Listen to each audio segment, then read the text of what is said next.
All right, my friends, welcome back to All Cars. I am John. It is time for my top 5 compact sport utility vehicles. And I'm doing this because, well, I want to, and it's one of the biggest markets in the automotive world here in the US. And I think there's a lot of really strong competitors. So this is my opinion. I'm going to give you my top 5. These are the ones I would choose from, honestly, if I was buying. And then I'm going to give a lot of the honorable mentions, not necessarily every single one on the market, but those other ones that they're good, but I personally wouldn't choose them. Number 5 for me has got to be the Ford Escape. Now, I really like the old Ford Escape when it was squared off and boxy, but I didn't like the interior. They redesigned it, and I didn't like the exterior either, but they've redesigned it, and I think the exterior is okay. It's not exactly going to win any awards for beauty, but it's pretty attractive. The interior is kind of stylish, and it's a decent performer. The problem is this car is a walking contradiction in so many ways. They split the Escape platform into two, right? They've got the Escape more for your car, city driving, let's say, and then you've got your Bronco Sport for the more rugged approach. And we'll talk about the Bronco Sport later. The problem with the Escape is, on the one hand, I think I would happily own one for many years, go out there, turn it on, chug along, do my errands, have room for people, have room for stuff, have adequate technology, and it would be fine as long as I never ever drove a competitor. I think there's cars that are better looking, although the Escape necessarily isn't ugly. I think that the interior is nice, it's stylish. I compliment Ford for what they've done with the interior, but the materials are all cheap.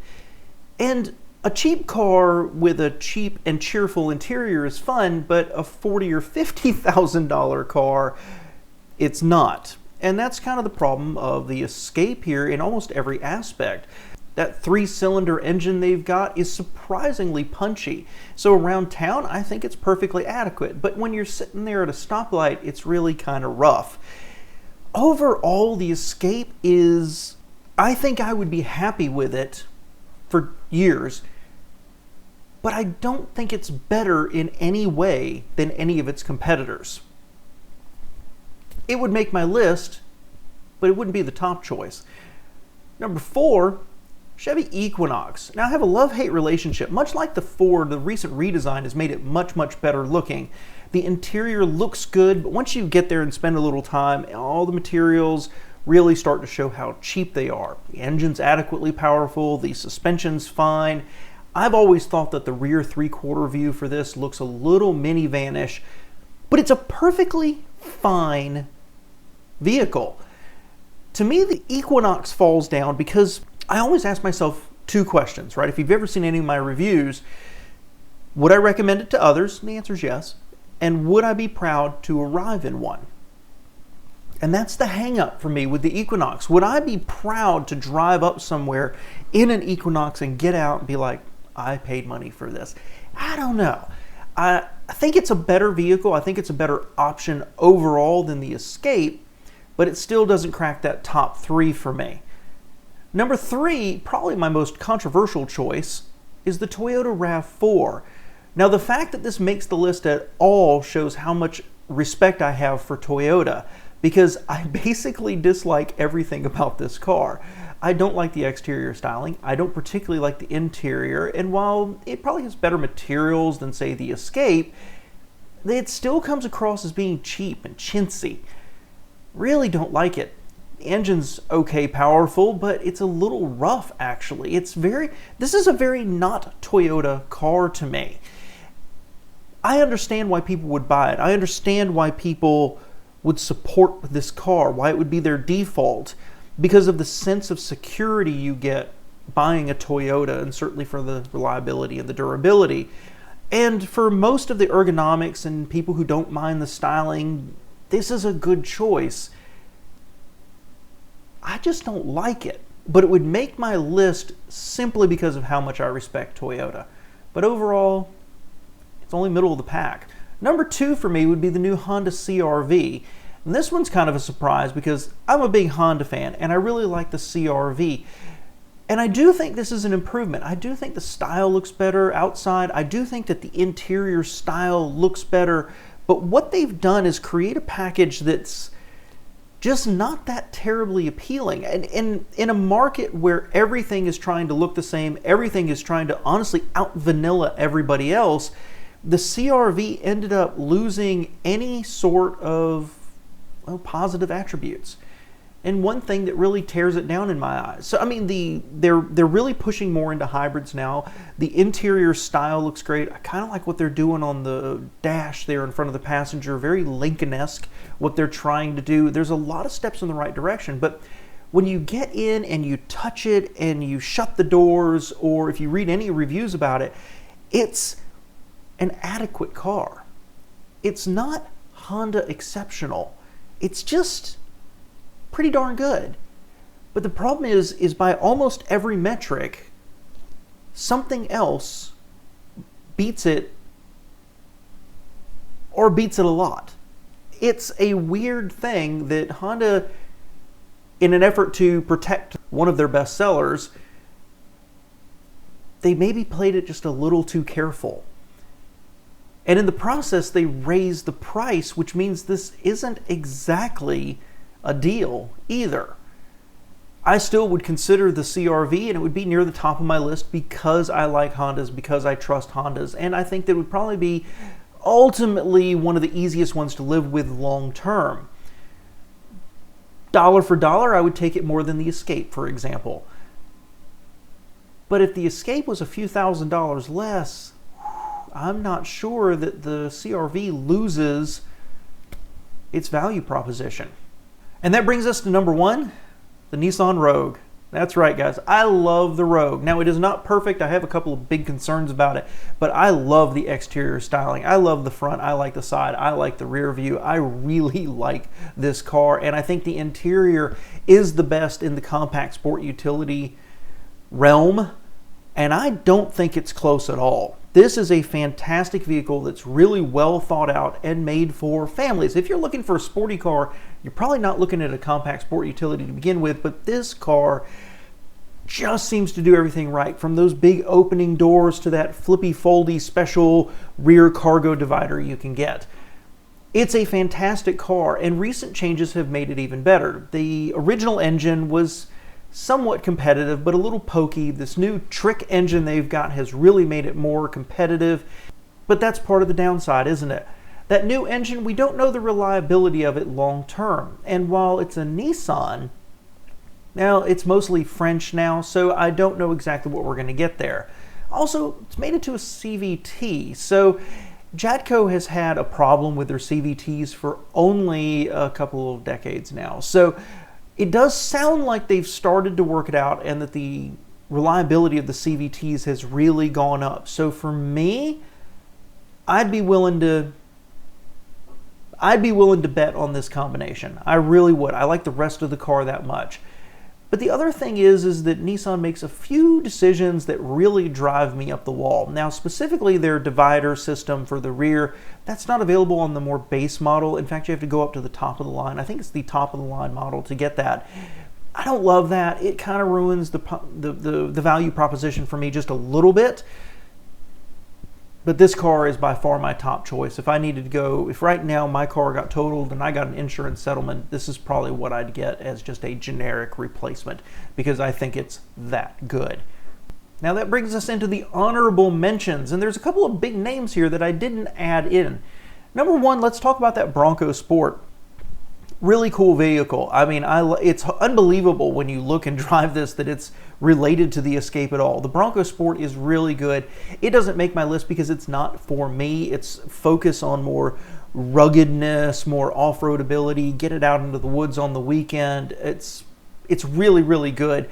Some of the decisions they made, certainly around like getting in the back, there's just some form over function decisions, but it's a really solid choice. And between the Escape and the Bronco Sport, arguably the Bronco Sport actually is better quality, better style, just not for me unless you are looking for that more active lifestyle out in the woods on the weekend kind of thing. Next, the Volkswagen. Volkswagen falls into this weird place where they're actually building a really good compact sport utility, but nobody seems to care. It's pretty good looking. It's a little more tailored than anything else. The interior is good looking. It's entirely competent in almost anything. It ranks relatively high, but there's nothing there that screams buy me.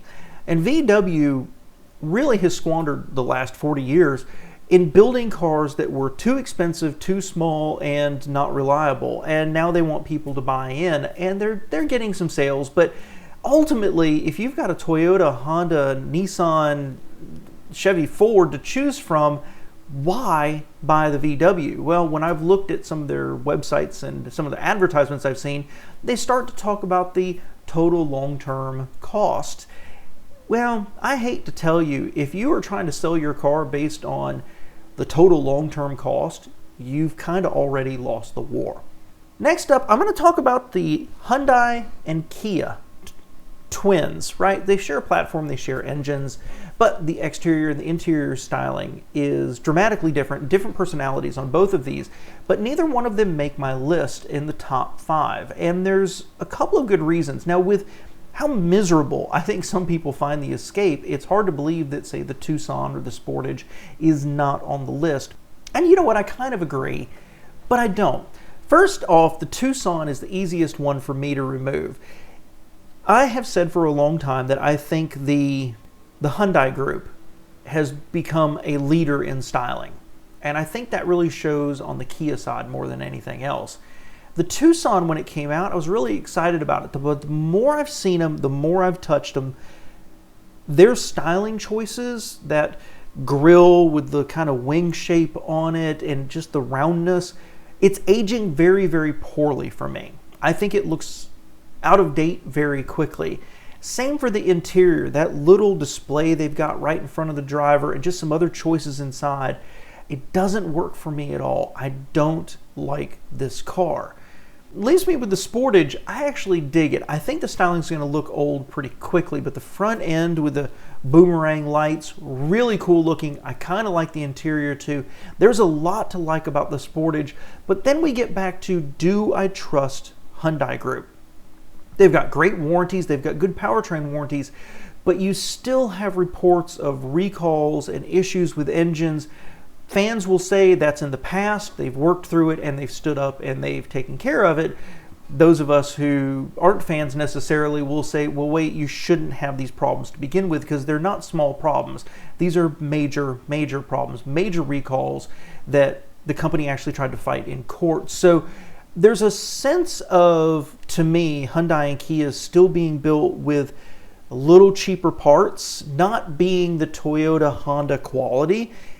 And for that, this kind of kept off my list. There's just a little uncertainty and a little bit of the style doesn't quite work for me. Very, very personal. If you love these, I could see how they could easily be a number 1 and a number 2 choice. For me, I don't know. I'd have to think that I would put the Kia as number 6 if I was doing a top 6. Let's put it that way. Next up, Dodge. Dodge doesn't have an entry here yet, but they're going to, and it's going to be based on an Alpha. I'm interested how the new Hornet actually comes across. I don't know if it's going to be competitive, but I'm excited to see it. So, honorable mention just because they at least got my interest. Next up, I'm not going to go through every variation of the GM platforms, the Equinox brothers, the Buick. It's nice, it's a little egg-shaped, it's a little nice inside. It's okay, I like it. I think I'd be very happy with it. But I want to talk about the GMC Terrain, because this could very easily have been my number 1, except there's 1, maybe 2 major flaws. I love the exterior styling, and I have. Since they redesigned it to the previous generation, I love the exterior styling. I love the interior. The seats are comfortable. Everything about it I like, and especially on the upper end trims where you end up with these interior options that are very light and bright. This is a great looking, great driving vehicle. Now, what are the downsides? Number 1 is it's ultimately just based on Chevy product, right? It's still using similar engines and transmissions. The push button gear selector. Give me a break. I mean, it's okay. I don't hate it, but there's better options, but they're doing this just to be different. I truly believe that. And finally, price. The one thing that keeps the Terrain from being my number 1 choice, that's how much I like it. The one thing that keeps it from being my number one choice is the price. I have said before that I question GMC's position in the marketplace because they're really just a Chevy, but they're more expensive. Granted, they get some distinctive style, they get some distinctive dashboard, but is it really better than a Chevy if its price is approaching Lexus? That's where the Terrain kind of sits. The cheaper levels of the Terrain, I like them, I don't love them. Why would I not save a little bit and buy the Chevy other than styling? At the higher ends where I really, really like this vehicle, is the quality of the interior and the engine and the transmission really worth it if I can get it down here at a Chevy? I love this vehicle. I really, really love this vehicle, and I've thought about one for many years. I have got to say that as much as I love the Rogue, the Terrain is right there for me. But I just don't know that the value proposition is there. Next up, the Mitsubishi. And this one doesn't really make my list. It barely made the honorable mentions, as a matter of fact. And the reason is really simple. First off, it's really just the Nissan Rogue with a different interior and exterior. The exterior is, let's say you want a Nissan Rogue, but you are extremely extroverted. Well, the Mitsubishi will yell at you. The interior is pretty beautiful, as a matter of fact. However, unless you're getting a real steal on it with the lack of Mitsubishi dealers in the United States versus how many, say, Nissan has, I don't know why you'd really go for this unless that extroverted styling and the interior really, really call to you. I don't know why you'd go for this over something else. And last but not least, the Mazda, honestly, CX anything. They're really nice, I admit, and they're very, very well driving. And I think the engines are fine. The transmissions are fine. This is the driver's car. If you are interested in a compact sport utility and you put a very, very, I mean, it is number one, premium on driving enjoyment. We're curious about what that Dodge is going to look like, but right now your choice really is Mazda. Some of the other ones are competent, but the Mazda is truly engaging with a really, really high quality interior. Very dour. I don't like how dark their interiors are. They're very depressing places. And overall, the Mazdas end up just being smaller. And that's good for them. It helps the driving enjoyment. But SUVs are, well, they're mainly for families. They're mainly for hauling cargo. They're mainly for hauling family and friends. And so something that's tighter inside with a smaller back seat, I don't know that's a great value proposition. And the second thing is, Mazdas have usually been louder, more noise inside. Now, I think they've really begun to address that with the most recent models. I don't know I put them right there with everybody else, but they're certainly putting effort into it. But for me, if I'm driving around and I need to get on the interstate, I want quiet more than I want sporty handling. The Mazdas, as much as I love Mazda, as much as I respect Mazda, and as much as the Mazda I own was one of my favorite cars of all time, in this category, they just don't even make the list for me. All right, so that's it, guys. Let me know what you think below. Do you love it? Do you hate it? Did I get something totally wrong? Keep in mind, these are my personal opinions, and I will always tell you, do your own research, because where I put emphasis on what's important to me, whether it's value or interior comfort, if yours is sporty driving and exterior styling, your solutions, your answers are going to come up different than mine. So this is my list. It's a place to start, my random thoughts on almost all of these, but do your own research, narrow it down, go drive several things, and find out the one that actually speaks to you. Thanks for being here. Take care.